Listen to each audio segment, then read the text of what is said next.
Have you ever been told to just follow your passion and you'll be fine? What if I told you that following your passion could actually tank your business? I'm Yana Henneman, and today we're talking about why following your passion isn't always the best course of action. We're going to get into the pros and cons and navigate this shiny and sometimes misleading piece of information.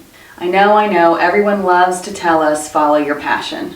And while that's cute and all, here's the reality. Passion doesn't always pay your bills or bring in clients. It's like being told to start a bakery because you love cake, but then realizing you can't bake worth a damn. Perhaps my hobby is knitting doilies. Sure, I can sell them to willing buyers, but can I make enough and sell enough doilies to pay my bills?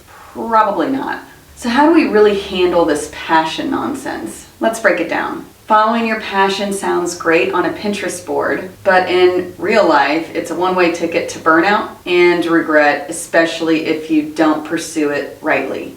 Passion alone doesn't always get you where you want to be. It needs to be backed up by skill, strategy, and a hefty dose of reality. So let's dig deeper. There are several downsides or pitfalls to following your passion blindly. Number one, it's too emotional.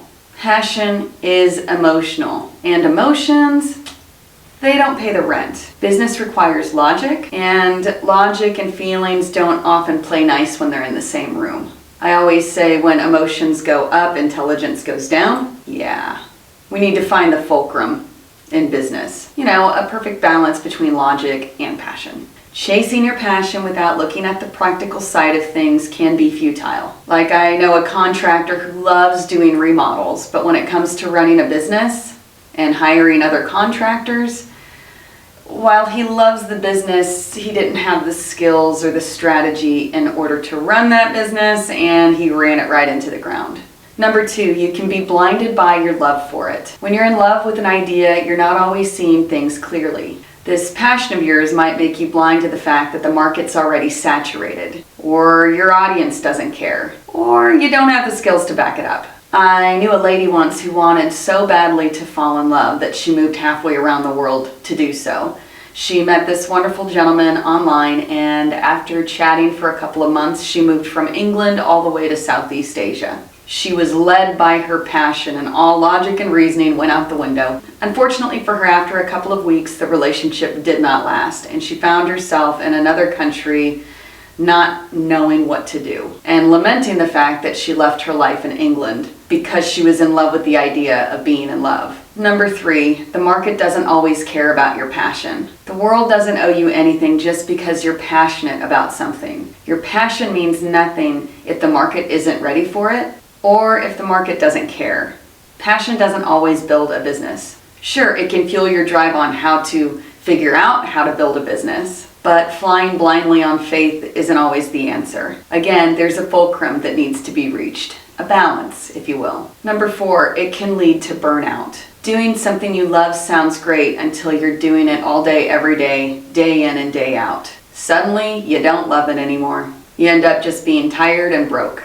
I have a mentor who, after experiencing this several times in his professional career, kind of wised up, and he decided he was going to launch his own business, helping business owners fall back in love with their business after they have been burnt out or they're just sick of the same old every day. Now he travels around and he launches something called councils. Business owners meet and they talk about the trials, tribulations, and navigate the tricky seas of being a business owner. In essence, he helps them find the fulcrums in their business so that their passion doesn't run dry. Number five, it can make you ignore your weaknesses. When you're head over heels in love with an idea, you may overlook your lack of skills or expertise. So instead of growing, you end up digging yourself a hole because you're more focused on what you're excited about over what actually needs to be done. Years ago, I had decided that my passion and I felt my purpose was to support people via facilitating them through emotional growth. I became a transformational coach, and I worked with people predominantly one-on-one. And while it was great in the beginning, and as my clientele list grew, I became more and more overjoyed until I didn't have any time for myself or my family. After a while, I realized that I was burning myself out. Sure, I had a ton of clients and I loved what I did, but over time that passion fizzled right out of me. I wasn't charging enough money, I didn't have enough boundaries, and there was no way for me to grow my business if it was limited to just me doing one-to-ones with people. Long story short, I learned the hard way. I had to step back, reevaluate, and realize that passion wasn't enough. I started putting in place a strategy, utilizing what I was good at, and learning about the things that I needed to know in order to run a successful business.